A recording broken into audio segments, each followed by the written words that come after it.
Magandang araw kaibigan, tuloy po kayo sa Boss TV. At bago po tayo magpatuloy, pakilike po ng ating video at pakiclick na din po ng subscribe button at ganoon na din po ang bell icon para po sa parating pa nating mga upload.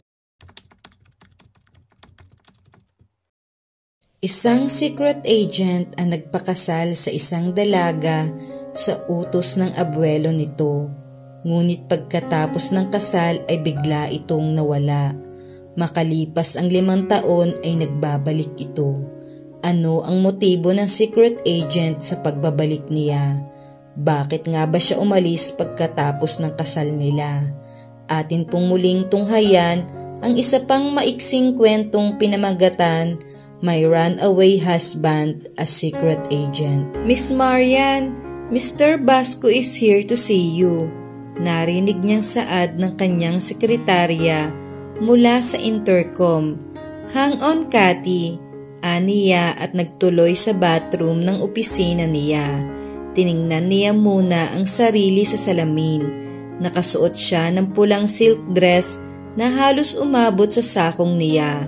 Hapit iyon sa makitid niyang baywang at malawak naman pababa sa kanyang mga binti. Pinarisan niya iyon ng pula ring scarf na nakapaikot sa kanyang leeg. Nagpahid siya ng lip gloss over her bloody lipstick. Narinig niya ang tunog ng kanyang 3 inches sandals sa marmol na sahig ng opisina habang naglalakad pabalik sa kanyang mesa. Naupo siya at sumandal sa kanyang executive chair. Huminga siya ng malalim, may pinindot at nagsalita. Send him in, Cathy. Salamat. Right away, miss. Wala pang 1 minuto ay pumasok na sa pinto ang isang gwapong lalaki na mainit na nakangiti sa kanya.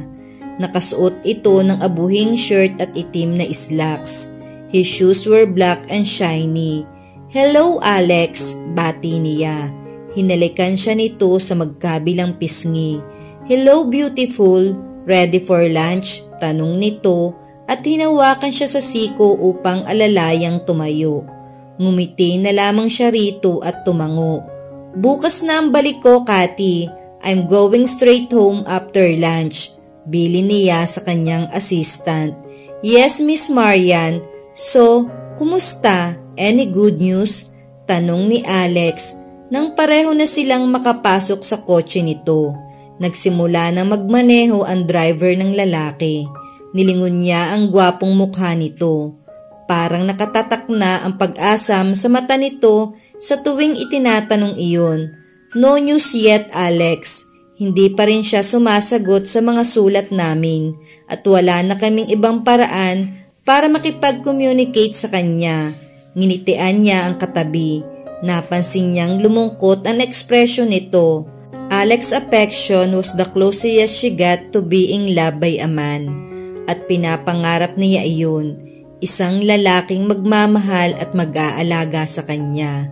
Sa tuwina ay mayroong napakalaking puwang sa kanyang pagkatao. Pinili niyang pawiin ang ngiti sa kanyang labi bago pa maging mapait iyon. Maingat siyang nag-iwas ng tingin. Minsan na niyang inakala na nagkatotoo ang kanyang pangarap. Until he left, taking with him the part of her that would never be whole again. And here she was, finally, umaasang ang pangarap na buhay sa piling ng isang bagong pamilya ay makakamit rin niya. All she need was Jake's cooperation. Kumusta ang isla, Papa? Tanong ni Marian kay James nang makapasok siya sa mansyon ng mga Madrigal. Katatapos lamang ng lunch date nila ni Alex. Pasado 4:00 na ng hapon. Napasarap ang kwentuhan nila ng lalaki. Sa tingin niya ay kadarating lang din ng matanda. Naroon pa rin ang piloto ng plane na ginamit ng mga ito papuntang Palawan. Marian! Hinalikan siya nito sa pisngi. You look very beautiful, iha. Iginiya siya ng matanda sa tabi nito. Nadaanan ng tingin niya si Mario na magiliw ng ngumiti at yumuko sa kanya. Thank you, nakingti niyang sagot. Opisyal na nga nating pag-aari ang isla. Bago humigop ng tsaa, ano po ang plano ninyong gawin doon? Curious niyang tanong kay James Madrigal.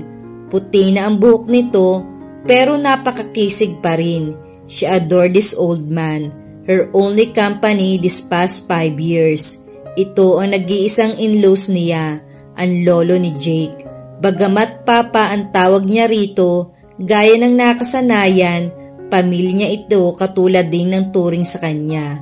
Nang iwan siya ng asawa, matapos ang kasal nila, hindi pumayag si James na lisanin niya ang mansyon ng mga Madrigal. Sinabi ng matanda na bilang asawa ni Jake, pag-aari na rin niya ang pag-aari nito at may karapatan siyang tumira roon na siyang ginawa niya. Sa kabila ng paulit-ulit na pagkabasag ng puso niya sa mga alaala sa bahay na iyon, alaala nila. Resort of course, but it will be postponed for now habang naghahanap pa kami ng mga lugar na pagagawan din ng parehong proyekto. I want to launch at least 5 at the same time. Ang iba ay nasa proseso pa rin. In the meantime, the island is at our disposal for family gathering and similar events. Ngumiti na lamang si Marian. So, how are you? May balita na ba tungkol sa kanya? Muli ay tanong ni James. Bumuntong hininga siya. Wala pa, papa. Mapang-unawang inabot ang kanyang palad at pinisil iyon. I'm sorry, my dear. I never should force the marriage upon you. I thought everything was going exceptional great. Ginantihan niya ang pagpisil nito sa kanyang kamay. Don't worry about it, pa. It was a risk I was willing to make at that time. Mahal mo pa ba siya? Tanong nito. Nasa mga mata ay ang pang-unawa. Do I? Napapailing siya. Nakamove on na ako, papa. Malungkot na ngumiti ang matanda. I hope Alex is patient enough to wait for you. Sinsero nitong saad. Hindi ko naman ho siya pinakiusapang hintayin ako. Wala pa naman kaming relasyon. But I'm hoping he'll still be around by the time I'm free. At mula roon ay titingnan namin ang posibilidad sa aming dalawa. Best of luck, Iha. Salamat, papa, sa hindi niyo panghusga sa akin tungkol kay Alex. You're a good woman, Marian, at alam kong naghirap ka mula nang pinakasalan mo ang apo ko. But you stayed faithful and devoted to this household. Even without him, you deserve your happiness and freedom back. Niyakap niya ang matanda. Salamat po. Nang humiwalay siya ay nakangiti na ito. Sige, magpahinga ka muna sandali. We are having dinner soon. Bakit hindi mo imbitahan si Alex? Matamis siyang ngumiti. I'm sure he'd love that. Tumayo rin ito nang tumayo siya at bumalik lamang sa pagkakaupo nang magsimula na siyang umakyat ng hagdanan. Tuloy-tuloy siya sa master bedroom. Iyon ang pinakamalaking kwarto sa villa, ang pinakahungkag. Pinagmasdan niya ang kabuuan ng napakalawak na silid. Napipinturahan iyon ng itim at puti. Sa gawing kanan ay may floor-to-ceiling mirror na kung bubuksan ay patungo sa isang walk-in closet na napakalawak at puno ng magagandang damit, sapatos at bag. Sa gawing kaliwa ay magarang banyo na may malaking tub at separate shower room. Sa gitna ay ang isang king-size bed na may bagong palit na kobre kama in metallic green and gold. Katulad rin ng malalaking una na naroroon. Not once in her 5 years in this room did she sleep in that bed. Sa harap niyon ang flat screen TV, kumpleto sa DVD player at state-of-art speaker. May sopa kung saan siya natutulog at pang-isahang couch. Sa likod ng TV ay ang saliming pinto na patungo sa beranda. Doon niya madalas gugulin ang kanyang oras. Pinagmamasdan ang malawak na kagubatan at kabundukan, hoping that the green scenery would help mend her broken heart. Pero hindi iyon nangyari. Naupo siya sa sopa at inabot ang cellphone. Nagpadala siya ng text message kay Alex upang imbitahan itong maghapunan kasama ang matandang Madrigal. Wala pang 1 minuto ay sumagot na ito at sinabing magdadala ng wine. Inilapag niya ang telepono sa side table sa tabi ng sopa nang mahagip niya ng tingin ang isang photo frame. Inabot niya iyon at nakangiting inalala ang araw kung kailan kuha iyon. Happy 18th birthday, Marian! Nahugot ni Marian ang kanyang hininga nang lumapat ang katawan niya sa estrangherong kasayaw niya. He was her 17th dance. Nang umangat ang tingin niya ay nasa lubong niya ang kulay abong mga mata nito na napakalalim habang titig na titig sa kanyang mukha. Napalunok siya ng tuluyang pagmasdan ang kabuuan ng mukha ng estranghero. Maikli ang buhok nito, nawari niya ay gupit na mga sundalo. Prominente ang mga panga, matangos ang ilong at mapupula ang mga labi. They look full and tender. "Thank you. I'm sorry but I don't know your name," aniyang habang mahinang sinasabayan ang sayaw nila. Jake Madrigal. Namilog ang mga mata niya. "Papa James' grandson. Ako nga, may I say that you look very stunning." Natalo pa ng pamumula ng kanyang mukha ang gamit niyang blush on dahil sa simple nitong papuri. "Thank you." Muli ay nautal niyang sabi. Nabitin ang paghinga niya nang hapitin siya nito lalo sa matigas nitong katawan at paikutin. Sinalubong nito ang tingin niya. "So tell me, Marian, ang panghuli mong kasayaw, boyfriend mo ba?" Tanong nito habang mabining gumagalaw sa saliw ng malumanay na musika. Nilingon niya si Kurt. Naghahanda na pagkuha sa kanya. "Yes, he is." Muli siya nitong pinaikot at mabilis ding sinalo. Pero para hapitin siya ni Jake ay mas mahigpit na iyon. Ang sunod niyang naramdaman ay ang bibig nito sa nakaawang niyang labi. Hindi siya makagalaw. Hindi niya na nakuhang isipin ang magiging reaksyon ng mga taong nakakapansin sa kanila. "Why did you do that?" Nag-iinit ang mukhang tanong niya. Sa kung anong rason ay para siyang nakalutang sa hangin, pero ang kanyang puso ay nagkukumawala sa kanyang dibdib. Lalo na nang muli siya nitong ngitian ng pagkatamis-tamis. Yumukod ang lalaki, malapit sa tainga niya. "Because I can't." Bago siya nakapag-react ay nasa harap na nila ang photographer. Naramdaman niya ang dampi ng init nitong bibig sa taas ng kanyang tainga. "Smile!" Narinig niyang bulog nito, hindi siya binitawan. So she smiled. Ang sunod niyang namalayan ay si Kurt na ang kasayaw niya. Ang mga mata ni Jake sa litrato ay kumikislap. Ang nakangiti nitong mga labi ay nakadikit sa gilid ng kanyang ulo. Word, she thought, hindi niya maalalang ganong katamis ang ngiti niya nang kuhanan sila noon ng litrato. Pero kung titingnan ang larawan, ay para bang iyon ang pinakamasayang araw sa buhay niya. Mapait ang ngiting ibinalik niya iyon sa patungan. Regalo niya sana iyon kay Jake nung araw ng kanilang kasal. Umaasang babasagin niyon ang yelo sa pagitan nila. Pero hindi na iyon nakita ng asawa at hindi na rin niya nakita pang muli si Jake. Napaigtad siya nang maramdaman ang pag-vibrate ng kanyang cellphone. Nang basahin niya ang mensahe ay galing uli iyon kay Alex na nagsasabing pupunta na ito. Nang tingnan niya ang oras ay noon niya lang nakitang 7:00 na pala. Mabilis siyang pumasok sa banyo at nag-shower. 10 minuto at nasa harap na siya ng salamin. Naglalagay ng manipis na powder sa mukha. Dinner had always been a formal event at Madrigal Villa. Kahit silang dalawa lang na matanda ang kumakain ay hindi nagbago ang tradisyong iyon. She chose to wear a casual chiffon dress. May chain belt iyon na kulay ginto.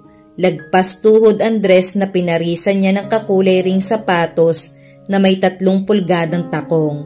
Off-shoulder ang bestidang disente ang tabas. Wala siyang isinuot na anumang alahas maliban sa kanyang wedding ring. Naabutan niya sa kusina si Roberto, ang cook at ang 2 serbadora na abala sa pag-aayos ng mga pagkain. Napangiti siya. Palaging abala ang mga ito tuwing ganitong oras na para bang isang barangay ang pakakainin. Kumuha siya ng 3 pinggan, 3 table napkins at mga kubyertos. Magpuprotesta sana si Jaina, isa sa mga serbedora, nang mabilis niya itong nginitian. Hindi na ito nakapagsalita. Sanay na ang mga ito na nakikialam siya sa kusina. Katulad rin siguro siya ng mayapang asawa ni James, si Rosalinda Madrigal. Ang babae ang nangangasiwa ng paghahanda ng pagkain sa bilya, katulong si Roberto. May 2 taon na rin mula nang pumanaw ang ginang. Marami siyang natutunan mula rito. Sinimulan na ring ilapag ng 2 katulong ang mga pagkain. 2 table look classy and homey at the same time. Naglakad siya patungo sa phonograph malapit sa pinto ng dining room at nagsalang ng plaka roon. Pumailan lang ang malamyos na tinig ng singer sa buong dining room. Siniguro niyang kahit ang malumanay na pag-uusap ay maririnig pa rin sa kabila ng tugtog. You always hurt the one you love, the one you shouldn't hurt at all. Sabay niya sa kanta habang inaayos ang vase sa gitna ng mesa. You always take the sweetest rose and crush it till the petals fall. Nang tuluyang matapos sa ginagawa ay nakatangiti niyang pinagsalikop ang 2 kamay. Tinalikuran niya na ang mesa upang tawagin si James, pero nabitin sa ere ang paa niya sa paghakbang nang makita ang isang bulto ng lalaking nakasandal sa hamba ng pinto. Nakahalukip-kip at nakakross ang paa. Titig na titig ito sa kanya. The world stood still when his gray eyes penetrated hers. Tuluyan na siyang natulos sa pagkakatayo. Nakatayo sa entrada ng dining area ang lalaking pinakahuli niyang inaasahang makita. Naka-pale blue shirt ito at itim na pantalon. Ang makapal nitong buhok ay umabot na sa batok. He was darker. His hard chin was dark and the right corner of his mouth was slightly raised in mocking half smile. His nose was arrogant as ever and his eyes were as piercing as before. Totoong napakakisig nito sa lahat ng aspeto. And she missed him so much that right then and just wanted to forget about every single pain he brought her and just throw herself at him. Yakapin ito at sabihin dito kung gaano siya nangulila nang umalis ito. Sabihing mahal na mahal niya pa rin ito. Pero masyado siyang nanghina sa presensya nito na hindi man lang siya makahakbang. Napahawak na lang siya sa sandalan ng isa sa mga silya. Having a special dinner, Jake said. Parang bumalot sa buong katawan niya ang malalim na paghalinang boses nito. She struggled to keep her wits about her. Hi Jake, nakangiti niyang bati sa asawa at napatayo ng tuwid nang makita itong magsimulang maglakad palapit sa kanya. Buong panahong iyon ay hindi nito inaalis ang mga mata sa kanyang mukha. At talagang nanginginig na ang mga tuhod niya. Nang isang hakbang na lang ang pagitan nilang dalawa, kitang-kita niya ang matama nitong pag-eksamin sa bawat parte ng kanyang mukha. Sa kanyang mga mata, pisngi at ilong, hanggang sa marating na mapanuri nitong paningin ang kanyang mga labi. Agad na namula ang kanyang mga pisngi nang bigla ay makaramdam siya ng kakaibang init na dumaloy sa kanyang mga ugat dahil sa paraan ng pagtitig nito. Umatras siya pero tumama ang ibabang parte ng likod niya sa mesa. Her lips parted when she felt him slowly reaching to her waist. Jake, anas niya. She was close to panic. Don't I get a kiss from my wife? Halos pabulong nitong untag. Bago pa man siya makasagot, ay tuluyan ng kinabig ng braso nito ang kanyang baywang at walang pagmamadaling ibinaba ang mukha sa kanya. Para siyang na-hypnotize. Wala siyang nagawa kundi hintayin ang paglapat ng bibig nito sa kanya. Ang una niyang naramdaman ang init ng hininga ng lalaki. Pagkatapos ay ang nakapapasong dampi ng katawan nito.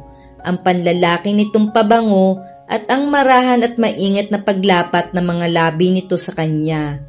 Kissing her like he did that very first time. Gently, tenderly. Pero tila may binuhay ang halik na ito sa loob niya. Humiwalay ang mga labi niya sa kanya pero nanatiling magkadikit ang kanilang mga noo.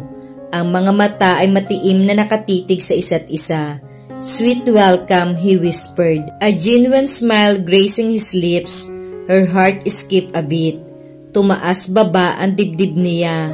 May kung ano sa loob niya na nananakit para sa kung ano. And Jake was so close, just a breath away. Feeling possessed, she closed her eyes and closed the distance between their lips. Pinigil ang hiningang ginaya niya ang ginawa nito kanina. Ramdam niya ang paghugot ni Jake ng hininga sa ginawa niya. "Marian!" Mabilis na naihiwalay niya ang mukha kay Jake at nilingon ang tao sa entrada ng dining room. Ang gulat na mukha ni Alex ang nakita niya.